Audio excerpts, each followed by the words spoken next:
simulan po tayo sa mga pakita mo na po natin ang mga achievements ng ating Pangulo na dati natin hindi na napapakita. Ang dami-dami na pala nag-collect tayo.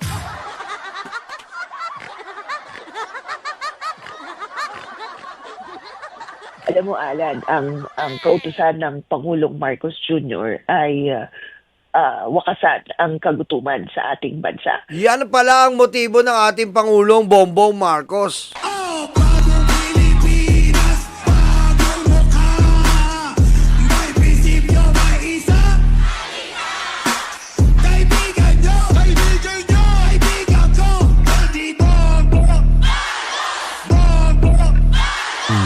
Kung maaari daw po, wakasan na ang kagutuman dito po sa atin. Napakaganda po, di ba? Samantalang po yung DDS, mga patay gutom. Yun po pagkakaiba nun ha. Ang Pangulong Bongbong Marcos po, gusto niya po ay wakasan na ang gutom.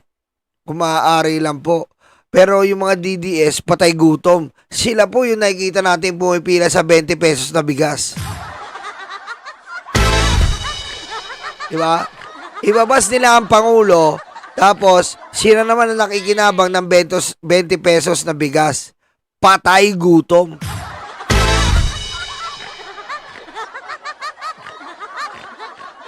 Diba? Yan po ang dito tayo. Ito nga po, sabi ng ating Pangulo, laban sa gutom, bagong sistema. Ayan mula Luzon hanggang Mindanao. Oy, maraming salamat po Melissa Araan. Maraming salamat po Melissa Araan nakabudol tayo dun Thank you po. Ano sabi ng Pangulo? Mula Luzon hanggang Mindanao, libo-libong pamilya'y natatanaw. Pilipino ang patuloy na lumalaban sa gutom.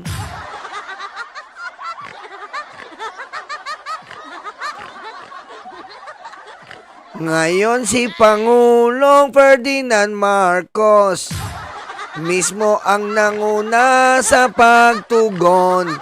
Hindi lang ang pagkain, kundi pag-asa ang hatid.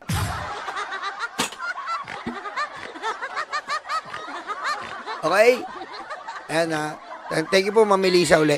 Ito po ibig sabihin po na bukod sa mga flood control project, bukod po sa corruption, talagang tinututukan po ng ating Pangulong Bongbong Marcos ang kagutuman. Diba? Kasi po sa Pilipinas, ang dami po talagang gutom. Diba? DDS pa lang po, patay gutom na Yung pa lang Kaso walang pakialam ang Pangulo doon. Diba? Yan po ang inuuna ng ating Pangulo. Kasi po, ang dami po talagang nagugutuman. Diba? Ang dami po nagugutuman ngayon. And the President is so alarmed by the people who is really in hunger. Okay? The President wants the Filipino people, if ever, that no more Filipino will be hungry. Diba? Yan po ang Pangulo. Next. Dito tayo. Ito Ito na po yung pabahay. Ayan po, nakaganda po ng pabahay Walang delay-delay. Pabahay para sa Nalindol sa Cebu. Natapos agad. Napakaganda po ng bahay po talaga. Teka lang po pupuntahan ko lang si Kuya Benji. May pinost si Kuya Benji. Tungkol sa, wala na akong boses Benji Contreras.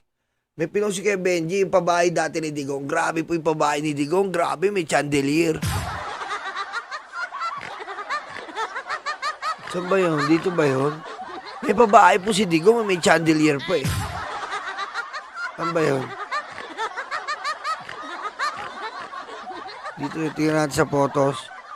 Saan ba yung pabahay ni Digong dito? Saan ba yun? Dito ako nakuha to Madali lang ha. Nasaan na ba yun? Google na nga lang natin. Pabay ni Duterte sa Odette. Ayan ha, Odette.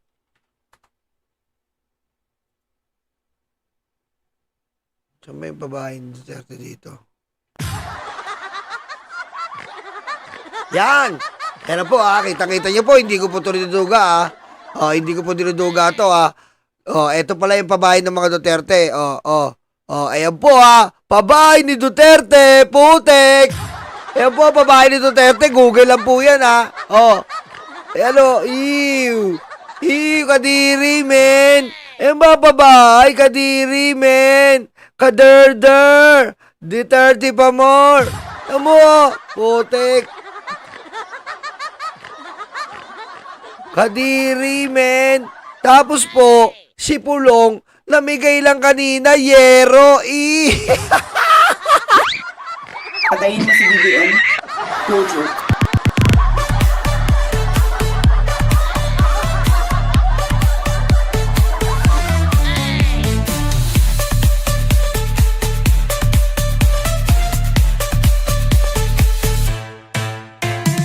Si Pulong po ngayon ay namigay ng puro bubong sa nasunugan. Putik ka, tanga! Tanga ka ba, Pulong? Ha? Pakatanga mo talaga, pakabobo mo. 51 billion, ninigaluha mo, yero. Ha? Lagay mo yan, Pulong Duterte, yero. Ayan, namigay po yero, puta. Nakakapagmura ka talaga, puti.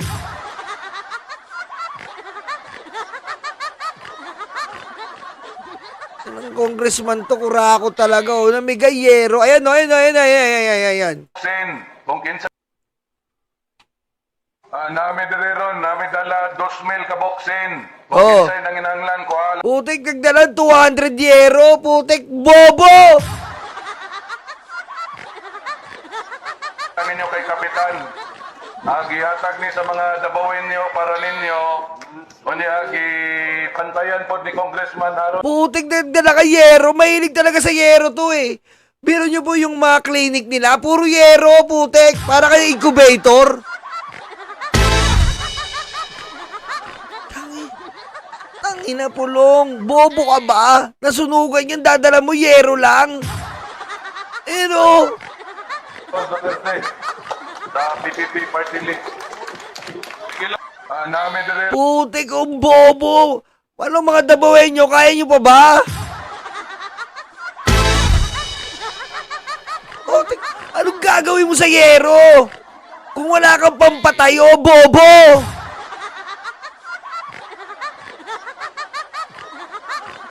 Paano yung yero? Paano sila makakatulog sa yero? Unahin mo muna, kahoy. Bobo ka! Bigay lang yero, tuwa pa siya. Namimigay po kami ng yero, kunin nyo kay Kapitan. Tanga ka, Pulong!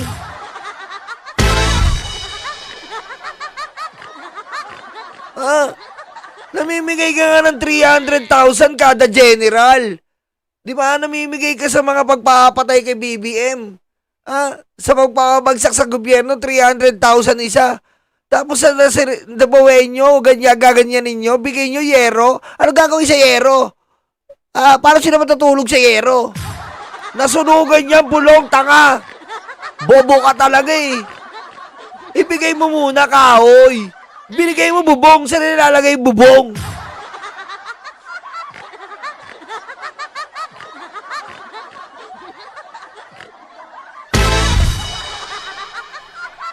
Bobo, proud pa siya, Nami dala 2,000 ka boxin. Dala-da, proud na proud pa siya.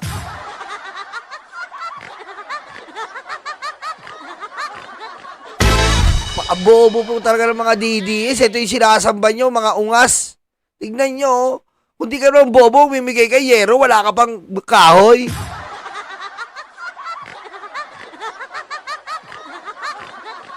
Nakagawin mo si yero.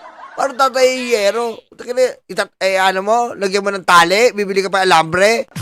Naka-alambre yung yero, puti ko. Naka-alambre lang. Ano ang gagawin ng mga tao dyan?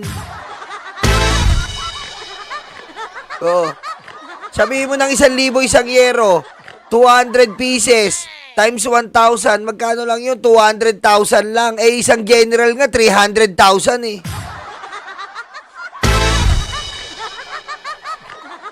Bobo mo, bulong! Bobo mo, malang-mala sa'yo si Baste eh.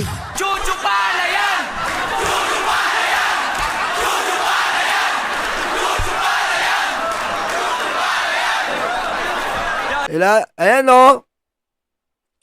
200 lang daw, ayan o. Kong Pulong, Harold, namigay ng 200 na yero. Hindi 200 lang, hindi 2,000. Ay, 2,000 daw po. Nakalagay dito. 2,000 po at hindi 200. May apology mga ka-DDS. Oh. Galing oh. May apology daw dito. DDS. Oh. Apology daw mga ka-DDS as SDS. Ayop, SDS. 2,000 pala, sorry. Samantalang si BBM, eto po ha. Kakaano lang po ng Cebu. Oh, tingnan nyo naman. Oh. Ayan po ang talagang bahay, men. Yan po ang bahay. Eh, tignan mo yung pabahay ng tatay nilang tanga. Oh. Ooh. Wow.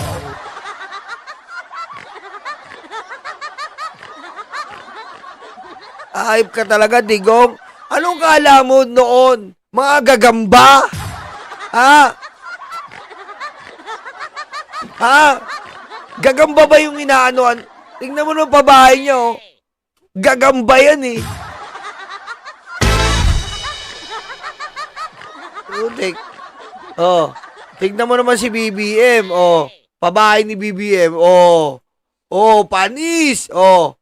Ayan po ang pabahay sa Cebu. Panis na panis. Oh. Panis. Oh. Yan ang pabahay ni Pangulong BBM. Malakas. Oh. Putik pabahay ni Digong. Putik yung pabahay ni Digong. Betlog mo lang ang malilim-liman dun eh.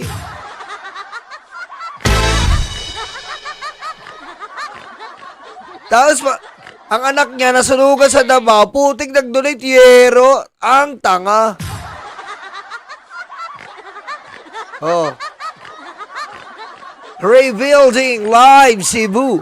Families may bagong tahanan. PBBM on the move. Ligtas na matibay at komportable ang bawat MSU para sa mga displaced family. Napagaling.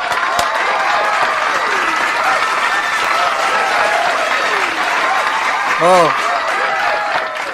Oh, teko, may double deck ka pa sa loob. Oh. Napakaganda. Oh. Yan ang presidente. Tignan mo, may double deck ka pa sa loob. Presentable. Hindi yun nandun ka sa para kang gagamba.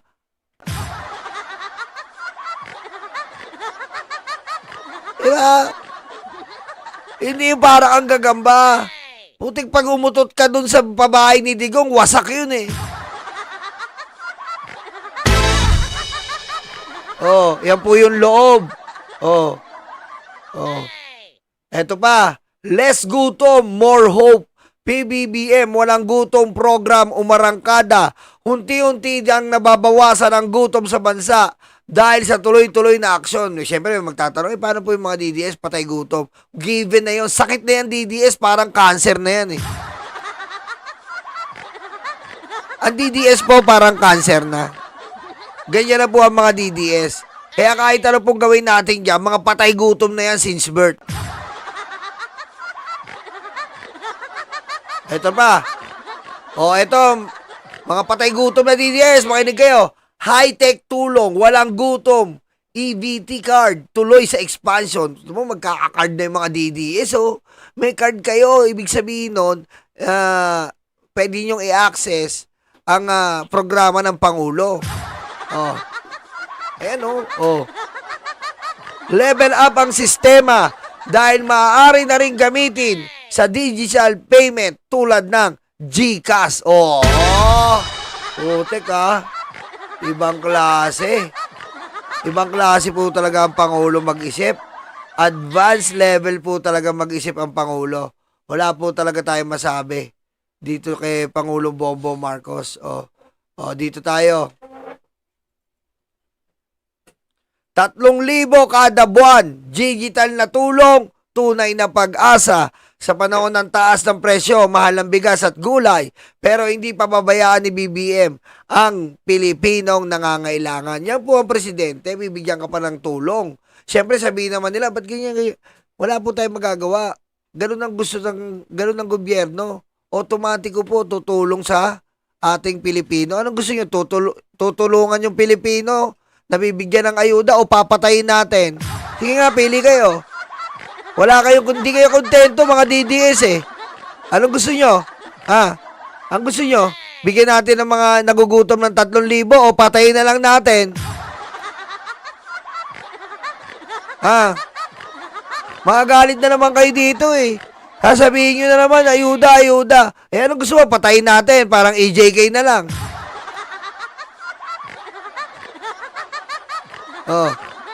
Magbibigay ang gobyerno. Pag nagbibigay mismo ang gobyerno ng pinansyal, ayaw nyo. Pero pag nagnanakawan sa gobyerno, galit na galit kayo. Diba? Galit na galit ka sa flood control. Pero pinagtatanggol mo yung Mary Grace Piatos. Bobo ka.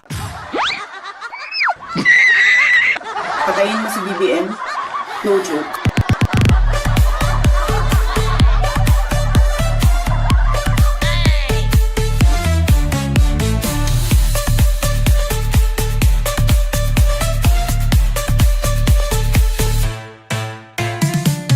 Diba?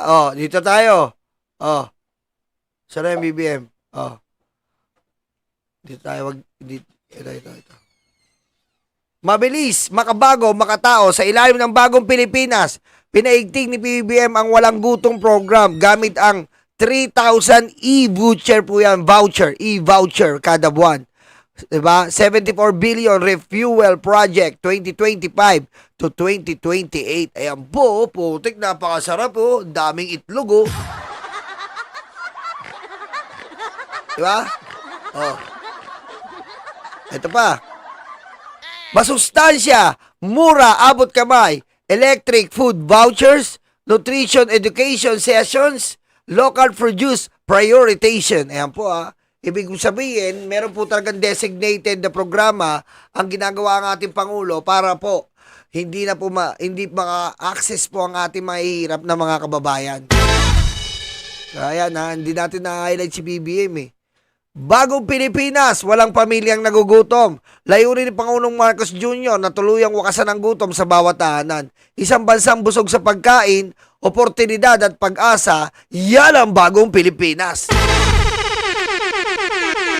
Alam nyo, if you will really analyze this kind of situation, I believe, Your Honor, Mr. Chair, that the President is sincerely enough in doing this kind of program. Why do I said so?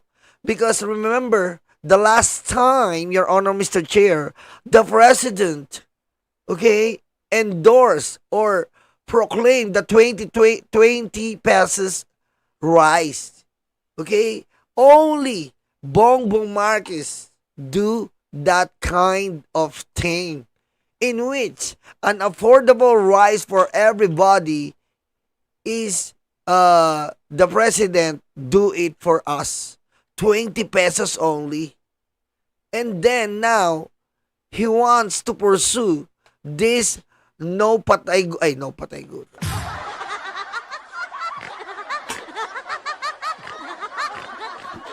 No hungry, If there is the slogan of this is no hungry, no angry.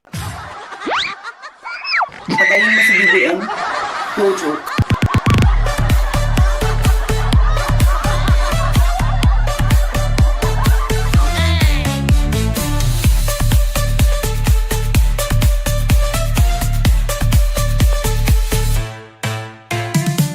Ayan po yung bars niya na, no hungry, no angry. Ano po ibig sabihin nun? Kapag wala pong nagugutom, wala rin pong magiging galit.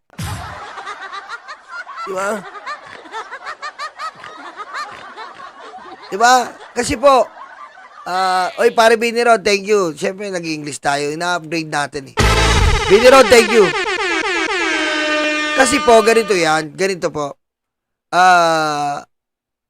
Kapag nagugutuman ka, lagi kang galit. Ganyan ako sa umaga, pag gutom na gutom ako, nagagalit ako pag walang ulam eh. Pero pag, gaya nga na sinabi ni BBM, no hungry, no angry. Walang magagalit na mag-asawa. Diba? Walang magagalit na anak. Kaya, no hungry, no angry. Okay? Eto na po tayo. Tapos na ang palakasan sa proyekto. Lahat ng MMR projects dadaan sa National Master Plan, hindi sa koneksyon. Yari ka na, Joel is Lord. Yan po. Ha? Lahat po ng proyekto, wala ng palakasan ngayon. Yari na kayo. PBBM, syempre, ito po, sikat na sikat to. PBBM versus Ghost Project. Si PBBM po ang gumawa niyan. Pinuntahan niya yan, in-expose niya yan. Sa ayaw at sa gusto nyo, si BBM ang gumawa nun. Hindi nyo na matutumbasan yung ginawa ni BBM na gano'n. PBBM versus Ghost Project. Binususi ng gobyerno ang 105 million Ghost FMR project para masiguro ang bawat pisong bayan. Nakita niyo po ba yung Cagayan? Napakaganda, no? Nung tulay, di ba? Oh. Ayan, no? Ang ganda, oh. Oh. Oh. Ayan po, lahat po ng farm to market road. Walang impluensya. Walang padrino. Farmers lang ang priority. Ayan po talaga. Totoong-totoo po yan. Bakit totoong-totoo? Natandaan niyo po nang binayaran po ni PBBM ang utang ng mga magsasaka. Di ba? Oh. Kaya po, natandaan niyo po nang naging Department of Agriculture siya. Kasi nga, gusto niya mismo tulungan ang ating mga magsasaka. Gusto niyang iangat ang dating agriculture system. The President wants the agriculture to rise. Okay? To prosper. Because, as we all know, our country is a tropical country. Many vegetables, fruits can be found here and can grow here. So we are one of the richest regarding agriculture, Your Honor, Mr. Chair. So the President sees the opportunity about that. And the President wants to bring back our farmers to farm, our farmers to manage their own palayan. Patayin mo si BBM. No joke.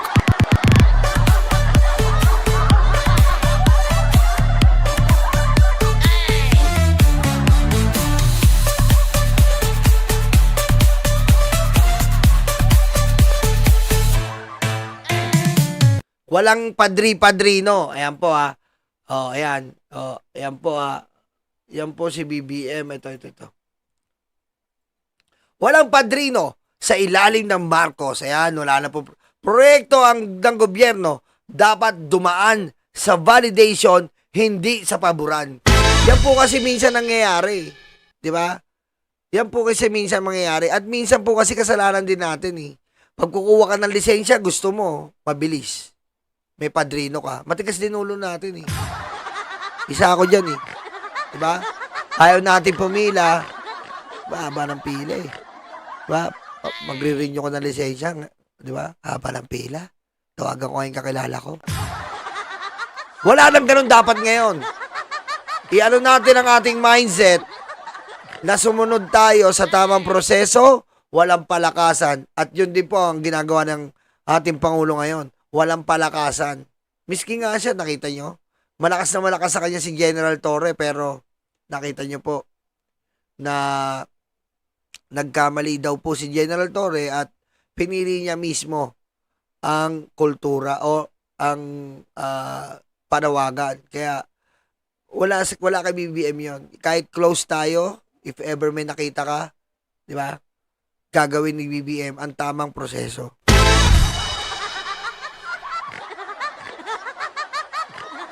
At yan po, ang mga nagawa ng ating Pangulo. Kitang-kita nyo naman po ang nagawa ng ating Pangulo na hindi po natin na update. Kailangan i-update natin. I-update na po natin yan, ang mga nagagawa ng ating Pangulo. Napakaganda po. At saludo po tayo sa Pangulong Bongbong Marcos na siya po ang tumatayo na nagbibigay hustisya dito po sa atin at tumatayo bilang ama dito po sa bansa natin. Nakatulad po dyan sa Cebu, nakita nyo naman po, binigyan kayo ng magandang pabahay ng ating Pangulo. Hindi po katulad nung dating administrasyon, binigyan kayo ng kulambo. Patayin mo si BBM. No joke.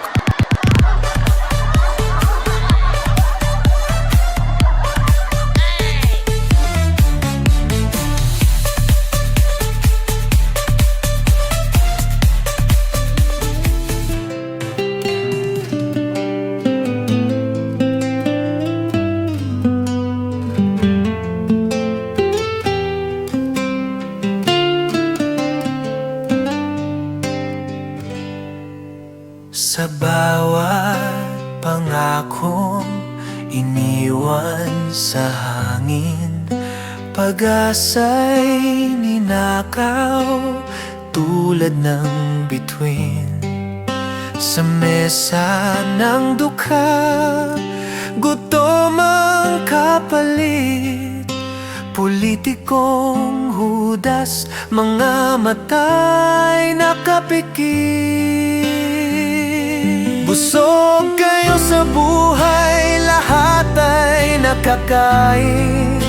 Kaming mahihirap, problema ang nakahain. Bakit laging kami ang kailangan magdusa?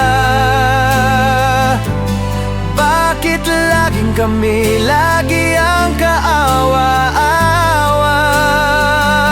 Busog kayo sa buhay, lahat ay nakakain.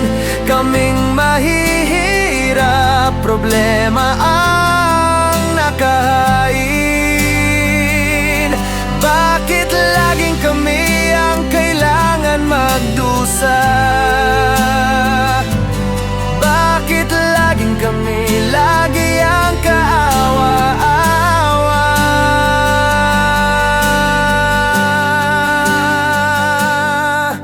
Kalsada'y butas, ospital ay kulang, eskwela'y sira, bata naging mangmang. Dugot pawis binuhos upang kami kumita, habang sila'y nalulunod sa ginto't pera.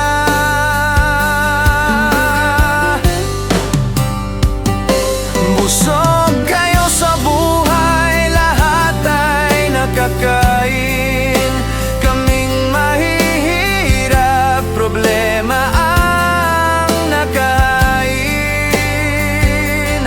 Bakit laging kami ang kailangan magdusa? Bakit laging kami, lagi ang kaawa-awa? Hindi kami pipikit, hindi kami tatahimik. Boses ng bayan ay apoy na di mapapatid. Magpakasaya kayo, hindi na magtatagal. Sisingilin na kayo ng atin may kapal.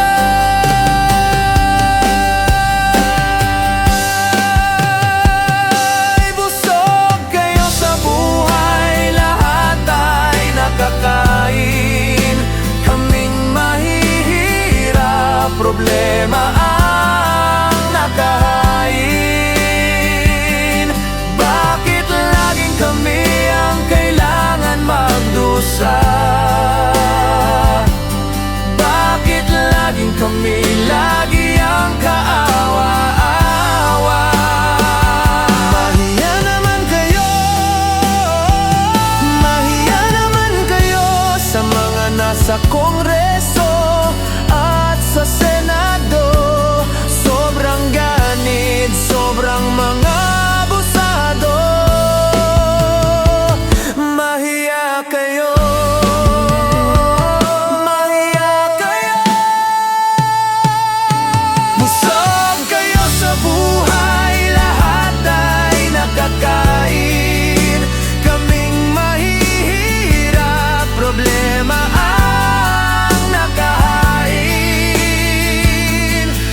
nasa Kongreso at sa Senado. Sobrang ganit, sobrang mga abusado.